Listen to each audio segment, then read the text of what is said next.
Afternoon everyone, I'm just going to do a quick video on drain down procedures. All Cartago models there are drain valves between the floors. So as I say, on this one it's quite a simple procedure. Okay, we have 5 valves. So the blue lever is the fresh water, the black is the waste, and on the 3 smaller ones here we've got the one nearest the back is also the fresh water. The second one is the hot water from the Alder heating, and the third one is a weight reduction valve, so you can travel with so much water in. But for this case we need to drain everything down, and it literally is as simple as opening both big valves, lifting the 3 smaller ones. Okay, that will dump all the water underneath on the floor. Control panel. Always obviously make sure the water pump's turned off as it is at the minute.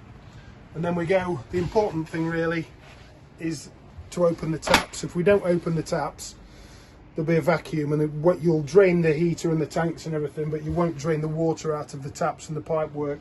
So if we open 1,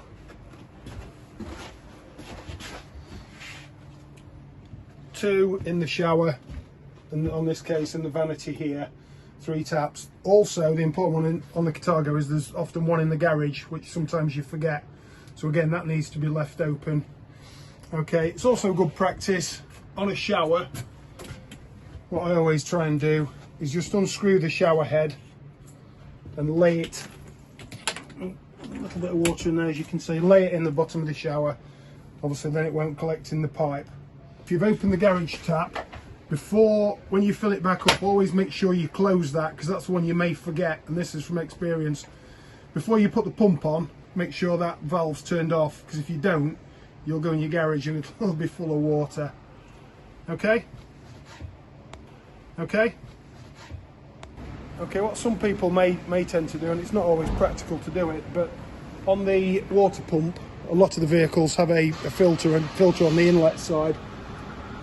And really, it is maybe good practice just to unscrew that, and this will then obviously drain any water out of there. We do have issues with these cracking due to frost, even though the vehicles are well insulated, so I would advise you to, if you can get to it. It's not always very easy, but just unscrew the filter there, and that'll protect the pump and all the pipe work. The other thing you can do if you're taking the vehicle into storage is disconnect the red key, which will protect the batteries when you're storing the vehicle. If you've got it stored at home and you've got mains plugged into it, just leave the red key on. You can even leave your heating on slightly. That'll protect it thoroughly throughout the winter. But if you are parking up in a compound, carry out the procedure we've done with all the water. That's really important. Please, if you can, just take the red key out. It will protect the batteries. Okay, but saying that, this is where there's a bit of an anomaly. If you do that, if you've got solar panels on the roof, it will also stop the solar panels working as well. So if you've no solar panels, definitely take the red key out. But hopefully, if you've got a lot of solar power on the roof, you'll be getting more power through the solar panels than you would that'd be draining through there. So in that case, you can maybe leave the red key in. Right guys, we'll just quickly do a Bürstner as well. They're the 2 products we sell most of, and the most common ones. So the one thing I wanted to say about the Bürstner, you've got a drain valve in the tanks similar to what you had in the Cartago, so we just open the valve there. With the Truma dump valve in this case, we need to empty that, which I'll show you in a second, and we've also got the pipework little valve there. So open the tank, just twist the blue lever on top of the Truma valve. I'll do it quickly. There's a little bit of water in here, so I'll close it quickly. So we twist it, okay, and then if we can see on there, the blue button's shot out, so that is emptying the boiler from water. So I'll just close it back up again, and we lift the yellow lever up there.